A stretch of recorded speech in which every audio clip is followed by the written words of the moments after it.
talk about it, and sometimes we talked ourselves out of it. Yeah. And we just decided that this was as good a time as any to just sort of to actually do something. It's one of the interesting things about Genesis, I think, is that, you know, the history of rock music is littered with bands that all hate each other, but you don't, do you? There seems to be very little rancour. So, unless, yeah. I mean, it does seem to be quite, you know, very friendly between you, despite the fact that you've all come and gone over the years. Yeah. Yeah, I mean, I can't imagine, like, there's some horrendous stories with some bands, you know, Yeah.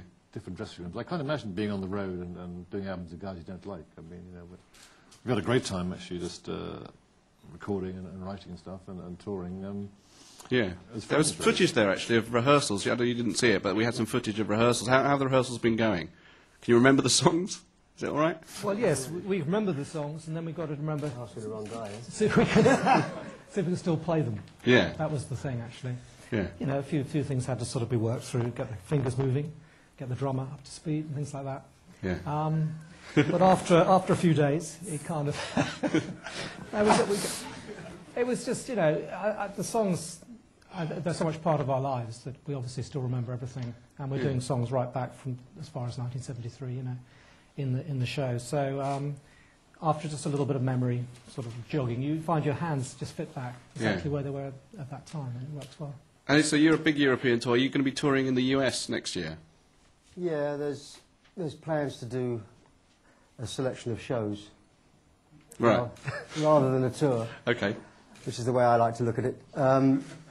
I've stopped touring, so I won't call it a tour. This is a selection of shows that we're doing all over Europe, and then another selection of shows which we'll be doing in America. It's kind of a showcase, isn't it? All over Europe and America. And there's only 20 of these, and there's only 20 in America. You know, that doesn't seem like a tour. It seems more like a sort of selection of shows, really. Okay. Should I say it again? Yeah. A smorgasbord of shows. Yes, a smorgasbord of shows. So, are you rugby lovers, any of you? Because you're playing Twickenham, aren't you? Do you like rugby or do you like football more? Because you're playing Old Trafford the next day. I watched the odd game at Twickenham. It was a great place, actually. What? I mean, I've never, because I don't really like rugby. What do you think that'll be like to play a stadium like that? I think quite good, because actually it's like the stadiums. No one's too far away. You know, Right. The old Wembley was like the guys at the back were like, you know, next door. When I was at school, I ran at Twickenham. Did you? Yeah. What? Someone chasing you? What happened? I lived in Hounslow, and I went to school in Witton, which is just a stone's throw from Twickenham, and I lost many a race at Twickenham, and then the Jehovah's Witnesses used to come round to our house, and because it was very close to Twickenham, want us to put them up. Really? So I had mixed feelings about Twickenham rugby ground. They wanted to live there. They wanted to live with you. Blimey, they were while very. the Jehovah's Witness thing was happening in Twickenham rugby ground, yeah. Blimey. But I live far enough away now that won't happen. Okay. Now I've been told to ask you this, so don't get offended. But have you got Peter Gabriel's phone number? I'm sure you have. I do have it. Did you ask Peter about joining in? What was the story there?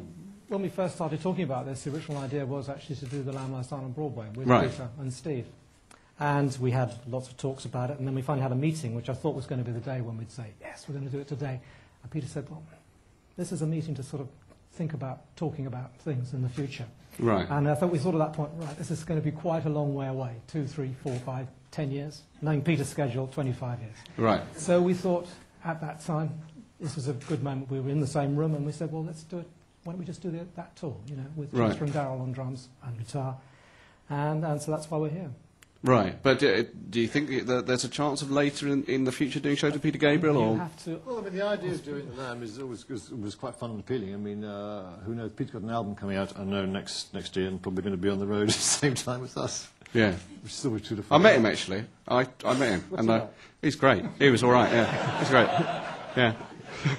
Superman. But I really bored him by going. This was about before I knew this was happening. I really bored him for about an hour about doing the tour, to the point that he got a bit scared and left. So that might be why he's not doing it. I don't know. Lots of things, you know, like sometimes you read that he's into it, sometimes you read he's not. I think he's very sensitive, far more sensitive than we are about what it means. You know, this is just music, us getting together and playing some songs. You know. It's not that. I guess, certainly from my point of view, I've always done as much as I can. This is something great fun to do. You know? Whereas Peter, since he left, really, he's been doing his thing, albeit lots of different things under that umbrella. And I think he's just a little overcautious sometimes about going back to doing what something basically, fundamentally, is just fun. Yeah. You know what I mean? So, can you give us any clues about the set list? I would like you to do a song called More Fool Me from Selling Them by the Pound, which you sung, which I really love. And it's just kind of you and acoustic guitar. Will you be doing that? No. No, okay. I knew you wouldn't. But if you want to come along, I'm sure Mike will accompany you. If you want to come along and sing. Yeah, I'll sing it, yeah. No, we don't. I mean, we've started to run through things. We've had 2 weeks rehearsals already, which was actually a layover from the Peter thing, because we were going to do the Lamb. We were talking about doing the Lamb Lies Down, and having seen the musical box as well, actually, I'd forgotten most of it and got terrified at having to play it. Is it hard? Is it just really hard to play? Yeah, well, it's just the person that you were like 32 years ago as well. I played differently then. I think we all did, you know. But anyway, I think this 2 weeks we had in New York was mainly just to get our feet wet with playing that stuff. Then, of course, that kind of fell out the window a little bit. You know, we don't know what's happening with the Peter thing. So we just use this time to play through all the songs that we may do. So it's going to be a huge range of stuff, going back, as you said, Mike, to 1973, right up to the last album you released. Definitely. I mean, we rehearsed far too much as usual. But, I mean, you know, back playing with Dowell and Chester again. Must be great back, because they're not here. But it sounded great. And we're doing a fair amount of sort of the longer instrumental stuff, too, which always sounds good. And the double drum stuff, I think, which I've kind of missed. You know, the sound you get when you've got 2 drummers. Yeah. The racket you get when you get 2 drummers. Yeah. Away. Yeah. It sounded very exciting, I thought. Yeah. Okay, well, that's all the questions that I've got, but you've probably got some questions. So I'm going to take my leave now, but I think Claire is going to come and field questions from the audience. Thank you. All right. Thank you, David. Right, we have Brianna and Kate microphones. So when you ask a question, if you could take the mic, and let's start off. Pierre.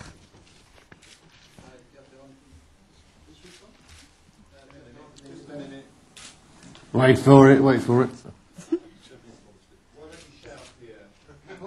Welcome back, guys. Good to have you back. And I wanted to know if the dynamics have changed between the 3 of you in the intervening years, and what it feels like to be back together. And are you also trying out new material? I think funny thing is when you get back together, it's just like you've never been apart, really. I think we just slip straight back into the same way we used to behave. Still insulting, all the things we used to do. And I think that's half the appeal, really. You're going back to, I don't know, you must have the same thing with old friends, school friends even, when you might meet them 20 years later, and it's funny how quickly you slip back into it. So I don't think the dynamics have changed from that point of view. In answer to the second part of the question, there is this point in time, there's no plan to do anything new. We do see each other quite a lot, for various reasons, like when the box set came out, when both box sets came out, I mean, we would do, birthday parties, weddings, all kinds of things. I mean, we all see each other quite a lot, so it isn't like we haven't seen each other. We haven't played together. Well, actually, we did play at my 50th, and we played at my wedding, but I mean, we actually have seen each other quite regularly. We played at Peter's wedding, didn't we, you and I? So it's not really that special in terms of us getting back together again and wondering what it's going to be like, It's kind of, we just haven't been working in the same office, as it were. Next question, please. Gentlemen, can you tell us where you're from, please? Hi, my name is Dominic from DPA, German radio. You're playing 8 gigs in Germany, more than in any other country. Is there any reason for this?